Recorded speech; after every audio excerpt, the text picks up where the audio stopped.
최소한 이 정도는 돼야. 고용이 중요한 게 아니라 중요하다 많이 바뀌었습니다. 안녕하세요. 오늘은 아이의 장애를 좀 받아들이고 적응해 가고 있지만 그래도 먼 미래를 생각하면은 막막해지고 두려워지고 이런 분들이 많으세요. 그래서 그 답답한 마음을 좀 해소해 드리고자 전문가 선생님을 처음으로 제가 모셔봤습니다. 소개시켜 드릴게요. 선생님이 하고 계시는 업무를 설명해 주실 수 있을까요? 네. 중증장애인 분들을 대상으로 이제 취업을 알선해드리고 사업체를 개발하면서 고용을 도와드리고 있고 이후에 사업관리까지도 같이 진행해주는 지금 사업을 같이 운영하고 있습니다. 이게 하시는 일이 되게 많으세요, 선생님. 어떻게 보면은 그냥 고용의 한 단계라고 보시면 돼요. 어떻게 보면 처음에 네. 사업체 개발을 하고 구직 상담, 구인 상담도 하면서 그다음 취업 연계까지 하고 그다음 이후에 훈련도 같이 해드리고 마지막 이제 고용되면 이후에 사업 관리까지도. 이게 어떻게 보면 사업관리까지도. 네, 솔직히 쭉 한 단계라고 보시면 편하실 것 같아요. 그러니까 아이가 아직 어리잖아요. 네. 그래서 어떤 생각을 제가 막연하게 했었냐면은 누가 취업을 우리 애를 시켜주진 않을 텐데 내가 뭐 카페라도 하나 차려서 우리 뭐라도 차려야 되나 이런 생각을 종종 했었거든요. 네, 부모님들이 그렇게 생각을 하시더라고요. 그쵸? 근데 컨설팅을 이렇게 잘 해주시는 분이 있는지 제가 몰랐던 거예요. 네. 주로 중증 장애인 분들을 담당하시나요? 네, 중증장애인 분들은 사실 본인들이 스스로 알아서 잘 찾아서 하시더라고요. 뭐 그쵸. 저희가 안 하셔도 저희 도움이 필요 없어도 그냥 뭐 그네지나 공단을 장애인고용공단을 찾아가시거나 이런 좀 정보망이 있으시다 보니까 스스로 찾아서 가실 수 있다 보니까 사실 경증장애인 분들보다는 중증장애인 분들이 저희 문을 두드리는 분들이 거의 대부분이죠. 네. 그 중에서도 이제 지적 자폐성 장애인 분들은 특히나 네. 저희 도움을 통해서 가시는 부분들이 많다 보니까 80, 90%는 이제 중증장애인 분들을 대상으로 네. 고용을 진행하고 있다고 보시면 될 것 같습니다. 컨설팅을 하실 적에 제일 중요하게 생각하시는 부분이 뭘까요? 고용이 중요한 게 아니라 고용 유지가 중요하다라고 생각하거든요. 네. 그러다 보니까 이분이 뭘 좋아하고 뭘 잘하고 작업 지속 시간은 어떤지 그리고 대인관계적인 부분도 취업에서는 되게 중요하거든요. 그 사람들과의 관계, 클리에게 상담만으로 솔직히 알 수가 없거든요. 네. 그러다 보니까 저희는 취업 지원실이라는 직업 훈련을 좀 받을 수 있도록 해주십시오. 그리고 제가 안내를 드리거든요. 네. 내 자녀가 좀 이제 일을 갖기를 원한다라면은 꼭 직업 훈련실이 있는 기관을 통해서 네. 이후에 사후 관리도 잘 되다 보니까 네. 고용 유지에 있어서 좀 도움이 되지 않을까라고 생각합니다. 네. 그러면 주로 어떤 업무들이 있나요? 저희가 10년, 15년 전만 해도 사실 거의 7, 80%는 제조업 많이 바뀌었어요. 네. 많이 바뀌었는 게 이제 서비스업이 좀 많이 서비스요? 네. 서비스는 되게 사회성이 많이 필요한 건데? 그렇죠. 특히 의료 서비스업이 제일 많이 바뀌었어요. 그래요? 네, 병원에 거의 매일 출근했어요.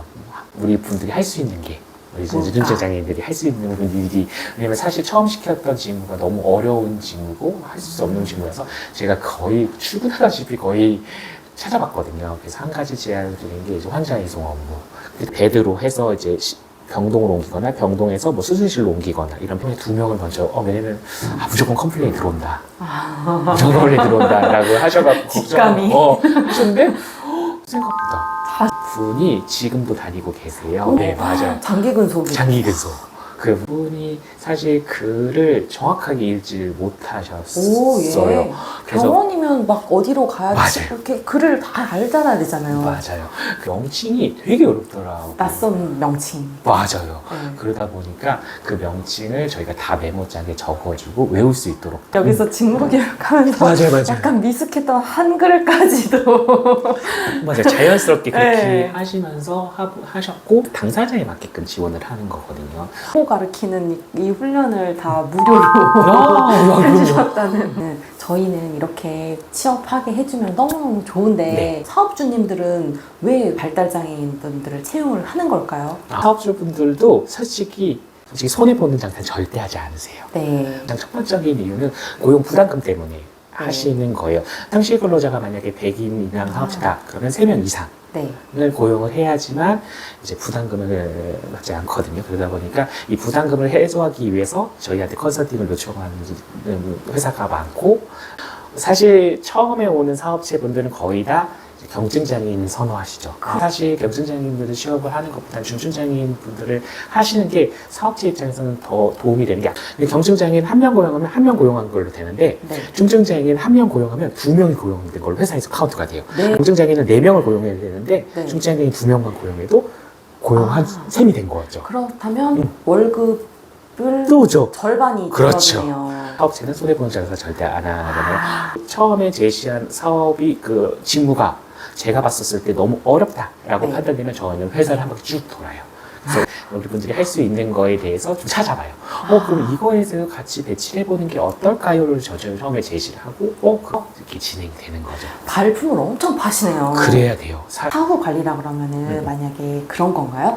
사장님이 네. 불만이 많은 그렇죠. 그러면은 이제 뭐 당사자랑 대화로 이렇게 풀기가 이게 솔직히 잘 안 되잖아요. 대화가. 그럼 그런 부분을 이 당사자의 부모님한테 하는 게 아니라 선생님한테 하는 건가요? 그죠. 사업주는 솔직히 학교가 아니다 보니까 네. 부모님한테 연락하기 너무 맞아요. 어려워요. 저희 관장님이 저희 어머님한테 전화하는 거거든요. 어렵잖아요. 맞네. 사실 그러다 보니까 그렇다고 당사자분한테 이야기를 할 수 있지만은 그 부분에 중간자 역할을 저희가 도와드리는 네. 거고, 딱 취업됐어요? 가서 일하세요. 라고 하면 되게 어렵잖아요. 되게 어렵죠. 직무도 그런 거를 좀 보완하기 위해서 이제 현장훈련 지원공이라는 훈련을 진행을 하거든요. 그 훈련이라는 게 뭐냐면 이제 당사자분이 이제 면접을 보고 취업을 하는 게 아니라 그 안에서 이제 저희가 직무지도원 선생님을 붙여드려요. 사회복지사 선생님을 한 명을 붙여서 저희가 1주에서 최대 7주까지 이제 훈련을 할 수 있는 기간을 줘요. 1주에서 7주 정도를 옆에서 선생님이 같이 가줄 수 있는 거예요. 그렇죠. 그거 너무 좋아요. 그러면 혹시 그런 거 있을까요? 최소한 이 정도는 돼야 직업을 찾아드릴 수 있다 하는 그 커트라인이랄까? 그런 거 있을까요? 저는 출퇴근은 일단은 대중교통은 이제 이용을 하시거나 아니면 혼자서 스스로 하모니콜이든 이런 거를 이용하실 수 있어야 된다고 생각해요. 그 정도의 기능이 되면 좋겠다라는 건가요? 일단 그쵸. 일단 어느 정도 이렇게 착석이 돼야 되나? 착석. 근데 그게 어려울 수는 있어요. 착석 시간이 몇 시간? 최소 이 정도는. 일단은 저희 같은 경우는 이걸로 따라서 시간제 근무를 할 수 있는지 풀타임 근무를 할 수 있는지 확인을 할 수 있거든요. 네. 어렵다라고 하면은 저희는 이제 시간제 근무를 좀 추천해 드리거든요. 그런 거 3시간 근무도 있고 4시간 근무도 있고 이게 돈이 중요하다는 거나 뭔가 맞아요. 소속이 되고 사회에 맞아요. 일원이 되는 게 되게 중요하다 보니까 맞아요. 부모님들도 다 그러세요. 내 자녀는 그래도 막 1시간 집중하고 10분은 쉬어야 되고 좀 뭔가 딴짓을 해야 된다고 하면 저는 시간제 딴짓. 네. 그런 거 있잖아요. 발달장애인 분들이 충동성이 많은데 그 음성에 대한 충동성이 좀 힘들더라고요. 소음을 뭔가 팡 낸다던가. 만약에 그런 분이라면은 일단 막 이런 도서관이나 이런 직무는 어렵죠. 도서관에서도 일하나요? 그럼요. 도서관 정리, 책 써봤나고 하고. 기억, 니은, 디귿 순으로 그렇죠. 쫙 정리하는 거요. 그거요. 그 기본적으로 알아야 되는 건 일단 조용해야 되고. 조용해야 된다. 그렇죠. 일단 책에 대한 기억, 니은, 디귿 순에. 한글을 알아야 된다. 그렇죠. 그런 게 직업마다 그런 필요한 영향이 좀 있거든요. 만약에 네. 이렇게 소리 준다면 그렇게 크게 이거에 대해서 영향을 받지 않는 직무로 선택을 해야 저희가 찾아봐야 되는 것도 맞는 거고. 네. 그렇다면 좀 음성적으로 시끄러워도 그렇죠. 할 수 있는 일이 있다는 건가요? 그렇죠. 할 수 있는 직무를 찾는 게 제일 중요하겠죠. 그게 그걸 또 저희 찾아내는 게 선생님. 선생님 역할이고 제 역할이고. 그 뭐가 너무 사소하지만 이게 다 직업에 연결된다라고 하는 이 초등학생이나 미취학 아동들이 행동하는 그 생활에 있는 그게 뭐가 있을까요? 어린 자녀일수록 그러니까 대중교통에 많이 노출시켜드리고 계속 경험시켜주는 거죠. 이거를 이제 버스 카드를 이렇게 찍어야 되는 거고 이거 차만 보면은 그 대중교통에 대한 거부감이 나중에 하기는 더 맞아요. 힘들거든요. 맞아요. 대중교통을 참 진짜 이게 중요해요. 맞아요. 그렇죠? 네. 그리고 간단한 거라도 심부름을 이렇게 할 수 있으면 이런 지시사항에 대한 이런 부분도 있고 집에서 심부름 같은 그렇죠. 거 많이 시켜보는 거. 그렇죠. 도움을 요청하기는 이런 것도 이런 것도 하나의 어떻게 보면 나중에 사회생활을 할 때 대인관계적인 부분에서 되게 중요한 거예요. 도움을 요청하는 방법을 가르쳐라를 그렇죠. 여러 번 말씀하시면서 그게 되게 중요해요. 그렇죠. 왜냐면은 만약에 정말 도움을 요청하지 못하고 그러면 계속 사두거나 이게 그러다가 언젠가 폭발. 그게 되게 중요하거든요. 저희는 쓰레기통을 4개를 놓거든요. 거기다 다 적어놔요. 분리수거 캔병 이거를 하고 그리고 라벨은 떼어줬으면 좋겠다. 이거를 비닐 이렇게 해서 분리를 해놨거든요. 그래서 가정에서. 그렇죠. 이걸 한번 해봐라.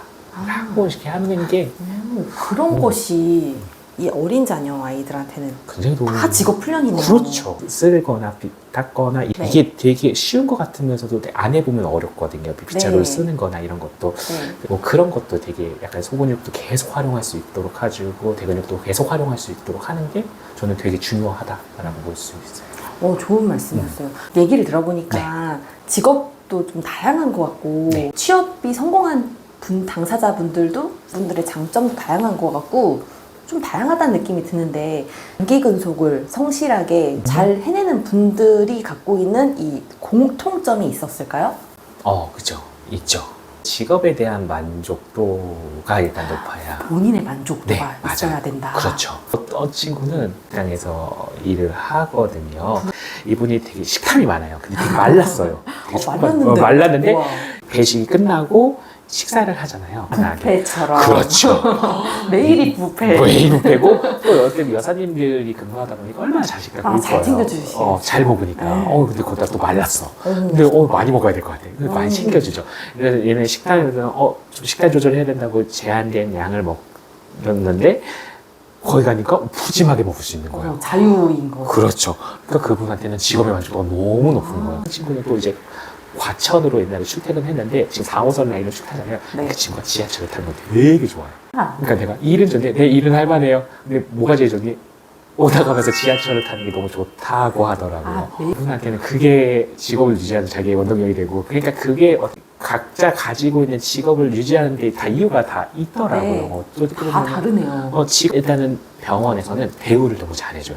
옛날에 같은 경우는 누구야 이렇게 쓰면 지금은 누구 선생님 이거 좀 도와주시겠어요? 되게 하다 보니까 근로 환경이 너무 좋고 나를 되게 대우받는다는 느낌이 들어서 선생님 저는 너무 좋아요. 뭐가 좋니?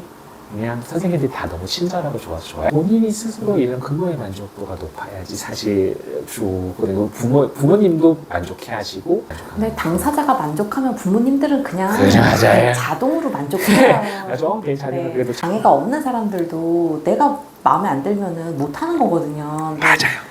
발달장애인데 얼마나 더 그게 하겠어요. 억지로 끌고 갈 수가 없죠. 맞아요. 네.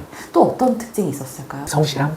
지금 장기근속하는 친구들을 보면 거의 출퇴근 시간을 보면 되게 딱딱딱 맞아요. 지각 잘 안 하고. 네, 맞아요. 시간 잘 안 하고 그리고 돈을 왜 벌고 싶은지, 돈을 벌어서 뭘 하고 싶은지에 대해서. 그럼 돈에 대한 갈망이 좀 있어야겠네요. 갈망도 있어요. 저희도 그럼 다 이러잖아요. 원초적인 그 원동력이 그렇죠. 되니까요. 다를 건 없어요. 이제 네. 장애인이나 비장애인이나 일하는 목적이나 목표는 다르진 않거든요. 네. 그래서 지금 장기근속을 하시는 분들이 그런 좀 공통점이 좀 있는 것 같아요. 그래서 또 궁금해진 점이 그런 장기 근속을 훌륭히 잘 하시는 당사자분들의 어머니의 공통점이 있었을까요? 그러니까 저희 기관은 일단 믿어주세요. 믿어주시고 기관을 믿어주세요. 그래서 약간 뭔가 계속 안 돼요. 왜 그렇게 해야 돼요? 이러면 사실 저희도 너무 힘들거든요. 그럼요. 근데 어머님이 저희 그러니까 선생님이 그렇게 저희 해주신다면 저희도 적극적으로 도와주고 어머니 가정에서 이런 거 같이 좀 도와주시면 어떨까요? 라고 하면 그럼요 당연히 해야죠. 이렇게 하시는 부모님이 있는 전화도 잘 안 받으시는 분도 계세요. 그러니까 솔직히 좀 그런 부분에서 좀 어려운 부분이죠. 그러니까 믿어주시고 그런 부분에 좀 더 적극적으로 해주시는 부모님도 있으면 저희도 되게 힘이 나거든요. 사실. 그리고 솔직히 그런 거 있죠. 그런 어머님들의 관심. 자녀를 좀 더 잘 되게 그렇죠. 지원해주고 싶은 마음이 그냥 마음이 생기지 생기죠. 않아요? 없죠. 당연히 그렇죠. 솔직하게 그렇죠. 더 생기죠. 그렇죠. 물론 차별을 두는 건 아닌데 더 사람이 하는 일이니까. 그렇죠. 더 그죠? 신경이 더 쓰이고 그럴 것 같아요. 맞아요. 다 그러면 이제 또 믿어주시니까 사실 그 네. 믿음에 더 부응하고 싶은 생각이 나오는 그럼요. 그런 부분이 적극적이시고 기관을 믿어주시고 선생님이 하는 뭘 제안을 거는 해주시는 거 가정에서 지원해줄 거를 성실히 해주시고 네. 그런 공통점이 있으셨어요. 훈련실 안에서도 저희가 목표를 세울 때 저희 복지관에서의 훈련과 가정에서의 좀 지원해줘야 되는 목표를 좀 같이 짜드려요. 그러면 그거를 이제 해주시면 정확하게 잘 해주셔서 잘 이해해 주시면 그러면은 성실한 엄마 밑에서 성실한 아이가 뭔가 나온다. 이게 사실 뭐 교육이든 훈련이든 효과가 나오려면 네. 이제 가정과 이제 맞아요. 복지관과 이게 한 일맥상통이 돼야지 당사자분들도 그거에 대한 혼란이 없는 건데 그런 게 전 잘 맞물리게 된다고 하면은 이제 그게 또 사실 취업에서도 그런 성과가 나오는 부분이거든요. 다 맞물리네요. 그렇죠. 어렸을 때 뭐 치료실 막 다니는데 언어 선생님이 집에서도 이런 거 해주세요. 맞아요. 그런 숙제를 집에서 잘 해야 애가 발전이 있는 것처럼 이게 다 성인기까지가 맞아요. 아이의 취업을 위해서 선생님이 중고등학생 때부터 준비를 하신다고 했잖아요. 네, 맞아요. 요즘 어머님들은 그렇게 일찍 준비하면 어떤 점이 좋죠? 어떻게 보면 설계를 해놓는 거잖아요. 성인이 됐었을 때 텀 없이 무언가 훈련을 하고 텀 없이 고등학교 졸업하자마자 바로 다. 저는 가정에 있는 건 절대 추천해주고 싶지 않거든요. 무언가 네. 활동은 무조건 뭐 보호자급제이 됐든 훈련실이 됐든 복지관이 됐든 뭔가 무조건 소속이 돼서 활동을 하는 게 그게 더 가정에서 데리고 있으면 퇴행이 오나요? 저는 그렇다고 보고 왜냐면 저도 사실 정말 쉬고 싶거든요. 네. 근데 집에서 1년 정도 쉰다고 하면 저는 일하기 싫을 것 같아요. 네. 저도 그렇고 그러니까 다르지 않다고 생각하거든요. 맞아요. 우리 분 전공과를 가고 싶지만 그래도 혹시라도 모를 내 자녀의 진로에 대해서 미리 애써서 저희한테 고등학교 1학년 때부터 대기 신청하고 싶다라고 전화 주시면은 저희가 해놓고 이후에 고3 되면 제가 전화를 또 드려요. 혹시 자녀 진로가 설정이 되었을까요? 그러면 취업적인 훈련을 더 받고 싶어 한다. 그럼 저희 분의 복지관이 들어와서 훈련 플랜에 맞춰서 한번 지도해보는 게 어떨까 이런 식으로. 플랜 B가 있는 게 중요하니까. 그렇죠. 그럼 안타깝고 속상했었던 안타깝고 그것도 속상했었던 있었죠. 일이 있었어요. 있었죠. 이제 그 경제 활동을 하다 보니까 돈을 벌게 되다 보니까 금융 사기에 타겟이 많이 되더라고요. 네, 아주 나쁜 놈까지 되죠. 나쁜 놈들이 있더라고요. 나쁜 놈의 새끼들이 진짜. 그렇죠. 진짜. 그런 사람들이 있더라고요. 그러다 보니까 제가 요 근래에 그런 사기를 좀 많이 당한 케이스가, 그러니까 대출 사기도 그렇고 핸드폰 개통 사기도 그렇고 타겟이 되게 너무 쉬워요. 그러니까 대상 뭐 어떡해. 서명하다가 아니면 맞아. 뭐 제3금은 상금이제 말로 되게 쉽더라고요. 그냥 핸드폰 몇 번 사서 그냥 바로 서명만 하면 바로 돈이 입금이 뭐 몇 천만 원 그냥 왜냐면 이분들은 직장인이고 근로를 하고 있으니까 이거에 대한 사기 타겟이 너무 잘 되고 어떤 친구는 퇴직금도 날린 친구도 있어요. 누가 그냥 꼬드겨서 나 이거 잠깐만 빌려주면 내가 갚겠다.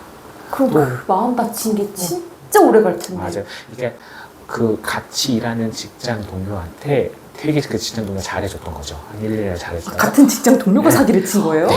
아이가 아프다. 막 이러면서 돈이 그러면 내가 갚겠다. 그리고 이렇게 정도는 돈이 없는데 그러면 돈을 빌릴 수 있는 방법이 있다.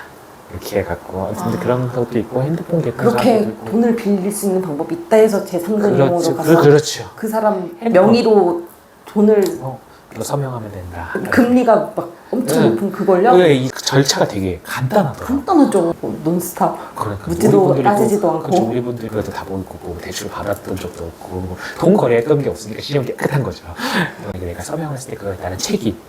그것도 많이 가르치시나요? 지금은 엄청 제가 엄청 가르치시나요? 2, 3년 전에 그런 사건이 터지고 나서부터 아예 대놓고 불러서 다 교육을 시키거든요. 만약에 급여 관리를 누가 해주고 있으면 모으는 거 되게 중요한데 이 모은 걸 한꺼번에 날려버리니까 차라리 그냥 좀 아예 몰라서 모르겠어요 하면 차이 나는데 애매하게 그래 알 것 같은데 이거 개통 이렇게 해서 서명하는 거 알고 있는데 그래서 분들은 그냥 바로 서명을 하고 조금만 이렇게 좀 얘기를 하면은 바로 넘어가니까 어떻게 보면 직장에서 되게 친근하게 다가가고 되게 막 살갑게 대하고 하는 분들이 어쩌면은 엄마 입장에서는 그 친구 경계해야겠는데. 그러니까 이게 참 안타까운 거예요.